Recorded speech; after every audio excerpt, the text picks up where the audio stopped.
Merhaba arkadaşlar, kanalıma hoş geldiniz. Bugün hep beraber Heidi'mizi yapacağız. Kullandığım malzemelerden bahsetmek istiyorum. Sadece bir tane bu kahverengi olanı Peria kullandım.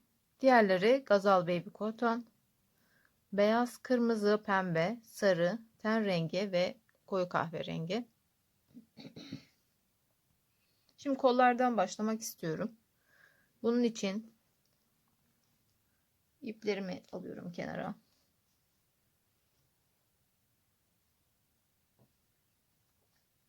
Ten rengiyle başlayacağız arkadaşlar.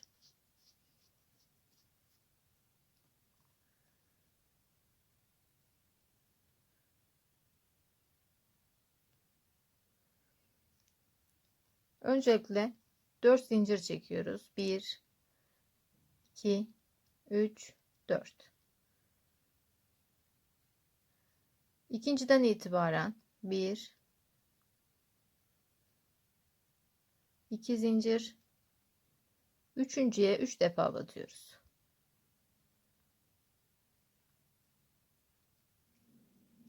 Bir, iki, üç. Hemen bu tarafa geçiyoruz. Bir zincir çekiyor, bir sık iğne yapıyoruz. Hemen bir sonrakine 2 defa batıyoruz. 1, 2. Bu parçamızı keselim. İşaretleyici takalım.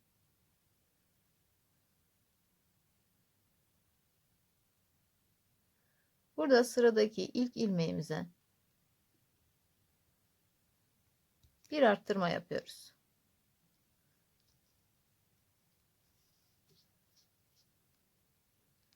Bir sık iğne yapıyoruz. 3 arttırma yapıyoruz. 1,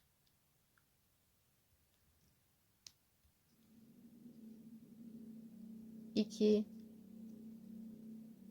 3. Bir sık iğne yapıyoruz.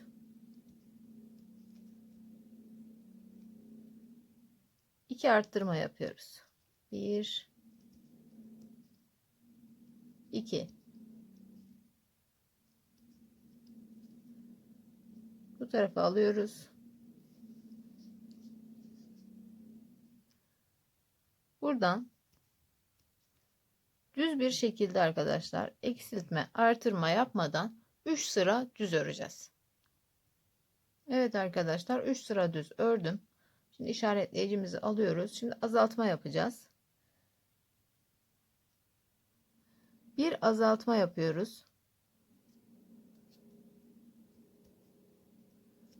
4 sık iğne örüyoruz. 1, 2, 3, 4. Bir azaltma yapıyoruz.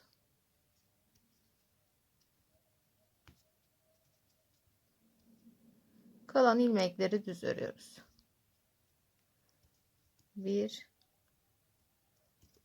2, 3, 4, 5, 6. Şimdi diğer sıraya geçiyoruz. Bir azaltma yapıyoruz. 3 sık iğne örüyoruz. 1,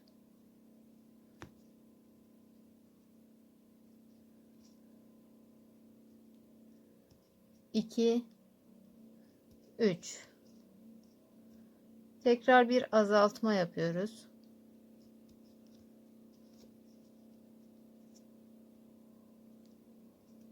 Kalan ilmekleri düz örüyoruz. Pardon, burada 3 sık iğne yapıyoruz. 1, 2, 3 ve bu son ilmek, 2 ilmeği de azaltma yapıyoruz.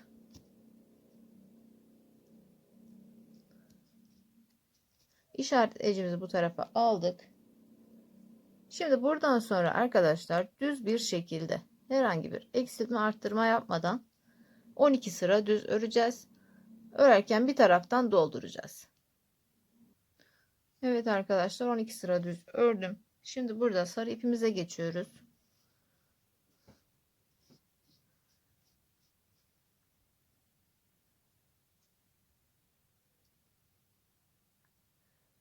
İlmekleri biraz ipin içinde yürüterek 1 2 3 4 5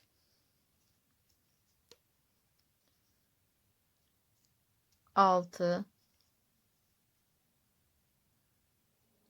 7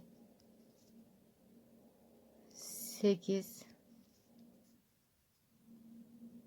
9. İlk sırayı 9 sık iğne yapıyoruz. Şimdi bunları buradan kesebiliriz.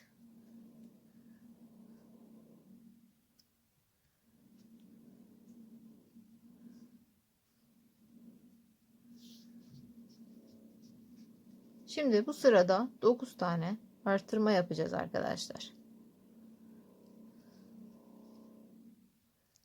1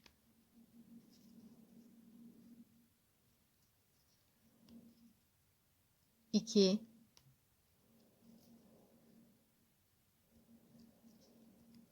3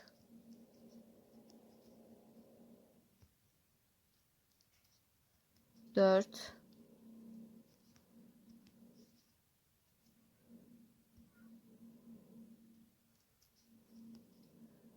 5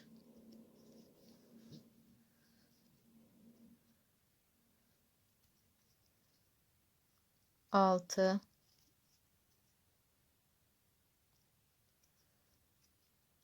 7 8 ve 9. 9 tane artırma yaptık. Buradan sonra 2 sıra daha düz öreceğiz arkadaşlar. Evet arkadaşlar kolumuz bu şekilde bitti. Şöyle ben diğerinde örmüştüm. Şu şekilde kollarımız hazır. Şimdi ayaklara geçelim. Evet arkadaşlar şimdi Heidi'mizin ayağını öreceğiz. Bunun için kahverengi periya ipimizi kullanacağız. 2 milimlik tığ kullanacağız yine. Öncelikle zincir çekiyoruz. 5 tane. 1 2 3 4 5. İkinciden itibaren 1 2 3 3 sık iğne yaptık. Bu sonuncuya 3 defa batıyoruz. 1 2 3. Diğer tarafa geçiyoruz. 1 2 ve sonuncuya 2 defa batıyoruz. 1 2. Şu ipimizi keselim. Fazla kısmını. İlmek işaretleyicisi koyuyoruz.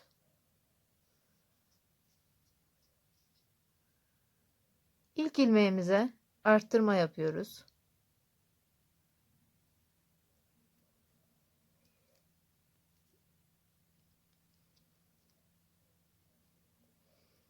Daha sonra 1 2 sık iğne.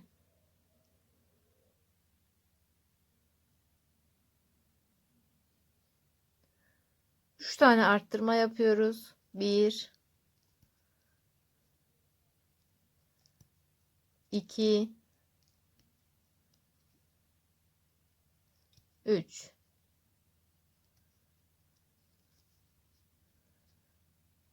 2 sık iğne yapıyoruz.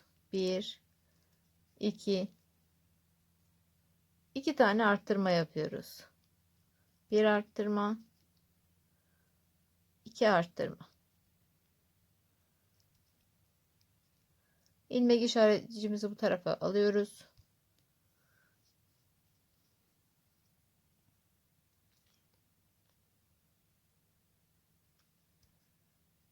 Bir sık iğne, bir arttırma yapıyoruz. 2 sık iğne örüyoruz. Bir sık iğne, bir arttırma,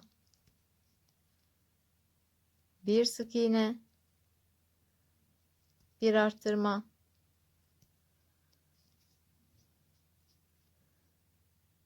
bir sık iğne, bir arttırma. 3 kez bir sık iğne, bir arttırma yaptık. 1 2 sık iğne ördük. 1 sık iğne arttırma, bir sık iğne, bir arttırma, bir sık iğne, bir arttırma.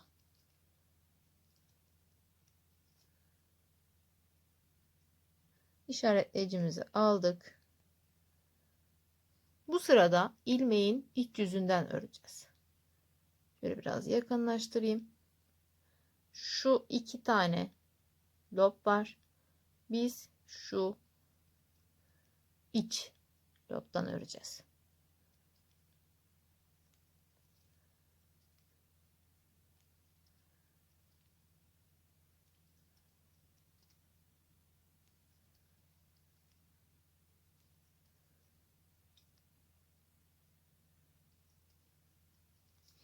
Bu sırayı bu şekilde iç lobdan öreceğiz.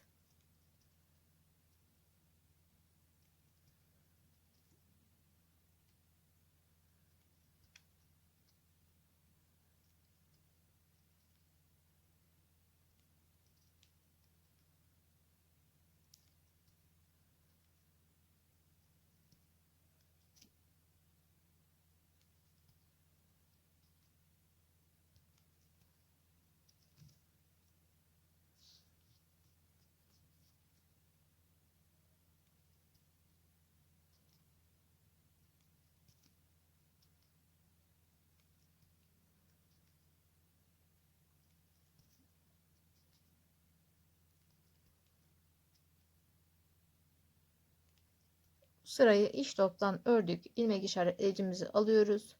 Şimdi bu sırayı normal bir şekilde düz bir şekilde öreceğiz.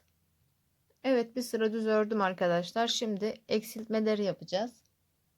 Bu sıramızda eksiltmelere başlayacağız. İlmek işaretleyicimizi aldık.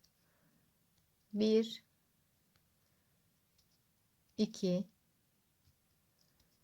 3 4 5 sık iğne ördük. Şimdi azaltma yapıyoruz. Bir azaltma, 2 azaltma, 3 azaltma,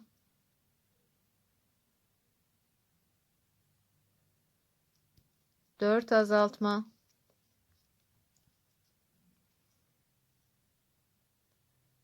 ve 5 azaltma. 5 tane azaltma yaptık. Kalanları düz bir şekilde örüyoruz. 1 2 3 4 5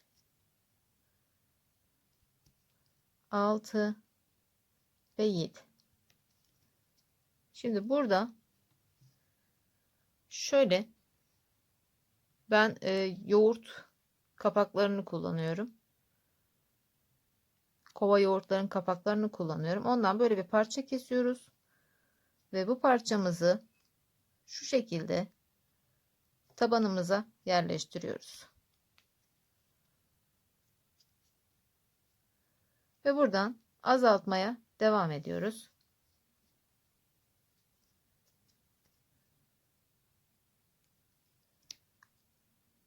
1, 2 sık iğne yaptık. Şimdi azaltmaya geçiyoruz. 1,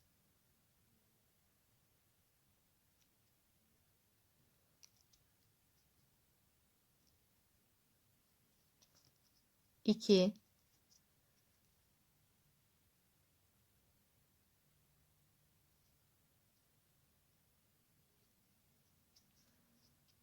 3,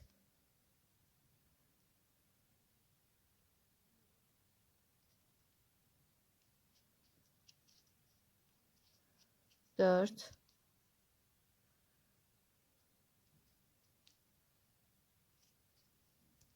5. 5 tane azaltma yaptık. Kalanları düz örüyoruz. 1, 2, 3, 4, 5. Kalanları düz ördük. İlmek işaretleyicimizi alıyoruz. Şimdi buradan sonra düz bir şekilde herhangi bir eksiltme artırma yapmadan düz bir şekilde 2 sıra örüyoruz. Evet arkadaşlar, 2 sıra düz ördüm. Biraz da elyaf koydum. Şimdi son ilmekten sonra burada beyaza geçeceğiz. Ama beyazla örerken bunu içeride değil, bunu dışarıya alacağız. Çünkü daha sonra onunla bilek kısmını öreceğiz. Şu dışarıda kalsın. Buradan yine iç ilmeklere batarak öreceğiz.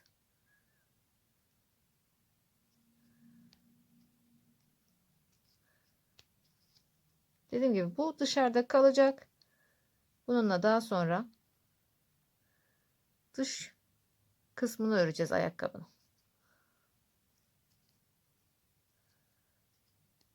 2,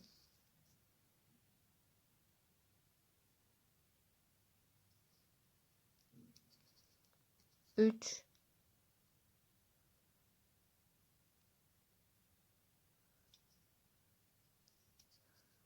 4,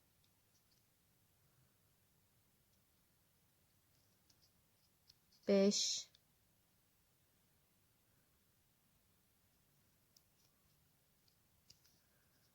6, 7,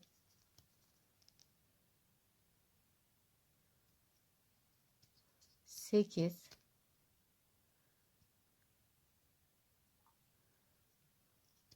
9,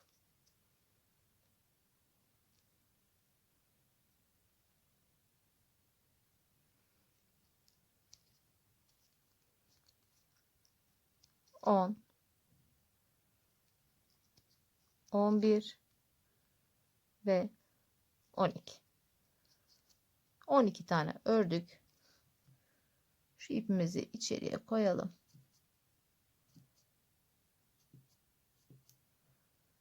Şimdi buradan sonra bakıyorum, hemen 2 sıra düz, herhangi bir eksiltme artırma yapmadan 2 sıra düz örüyoruz burada. Evet arkadaşlar, 2 sıra ben düz ördüm beyazı. Şimdi şunu göstereceğim. Buraya bir sıra bununla birlikte şöyle şuradan dışta kalan ilmekten şu şekilde ilmek çıkartıyoruz, zincir çekiyoruz.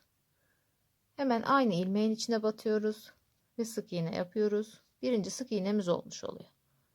Bu şekilde 2,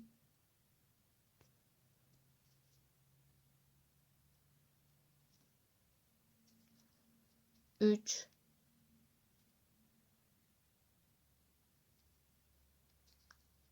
4,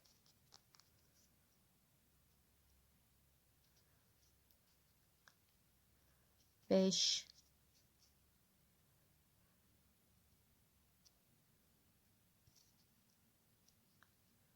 6,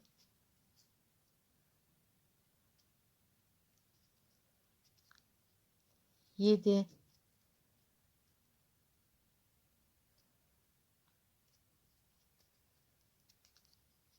8,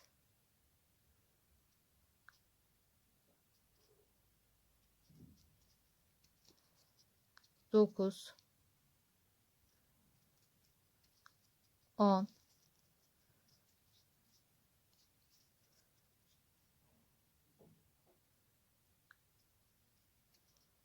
11 ve son olarak 12. 12 tane yaptık. Şimdi burada ilk ilmeğimize, şuradaki ilk ilmeğimize ilmek kaydırmayla şu şekilde sabitliyoruz ve ipimizi kesiyoruz. Bunu şöyle göstereyim ben size. Şu ilmekten alıyorum ben. Çekiyorum. Daha sonra buradan alıyorum. Buradan içeriye çekerek, burada bir tanesi kaldı. Onu da çekeyim. Evet, bunu çekiyorum. Ve biraz sağlamlaştırıp bunu içine gömüyoruz. Şimdi burada 2 sıra örmüştük beyazımızla. Sonuncu ilmeği örmemiştim ben. Sonuncu ilmeğe geçiriyorum ve burada ten rengine geçiyoruz. Ten rengimizi alıyoruz.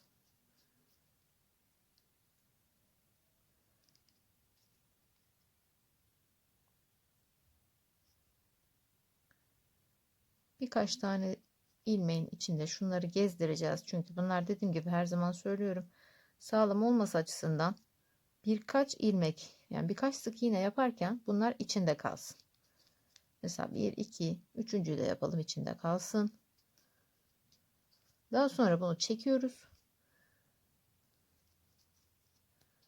Ve bu şekilde buradan, pardon arkadaşlar, burada ilmek içinden örecektik yine. Çünkü yani daha güzel bir görüntü alabilmek için yine burada toparlayayım hemen. Burada içteki ilmekten batabilirsem göstereceğim size. Şöyle içte kalan ilmekten devam ediyorum. Yine tabi aynı taktik. Bu içinde kalacak.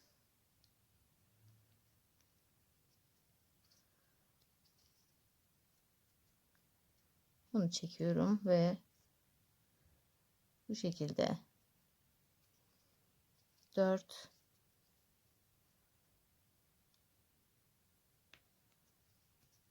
5,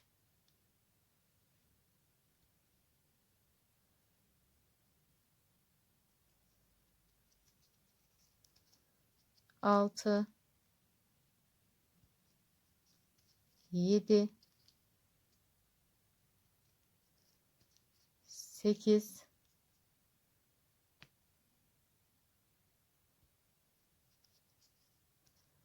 9,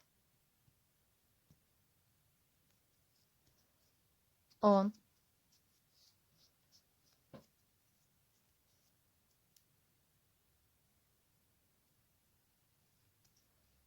11, 12.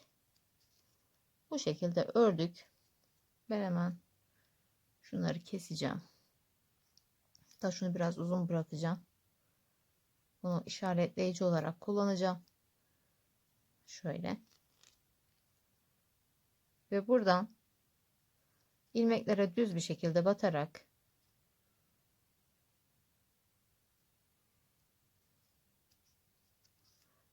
herhangi bir eksiltme, artırma yapmadan toplamda 14 sıra. Toplamda 14 sıra bu şekilde eksiltme, artırma yapmadan ara ara doldurarak ten rengini örüyoruz arkadaşlar. 14 sıra. Evet arkadaşlar, 14 sıra ben düz ördüm. İçini biraz doldurdum tabi örerken. Şimdi burada beyaz ipimize geçeceğiz. Şu şekilde beyaz ipimizi alıyoruz.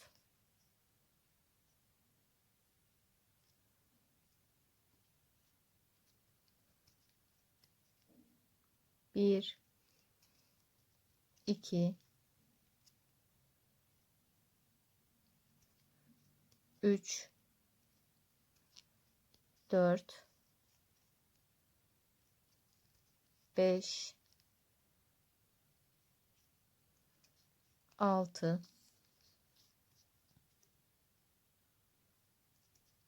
7 8 9 10 11 12.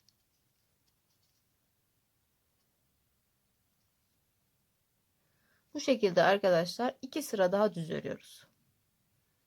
Evet arkadaşlar, burada beyazla 3 sıra düz ördük. Ayağımız bu şekilde tamamlandı. Bir ayağımızla diğer ayağımızla aynı şekilde öreceğiz. Daha sonra gövdeye geçeceğiz. Kanalıma abone olursanız sevinirim arkadaşlar. Abonelik ücretsiz değildir kesinlikle. Abone olursanız bildirimleri açarsınız. Daha sonra yüklediğim videolardan da bilgi sahibi olursunuz. Bildirim alırsınız. Ve videomu beğenirseniz de mutlu edersiniz. Sonraki videoda görüşmek üzere arkadaşlar. Hoşçakalın.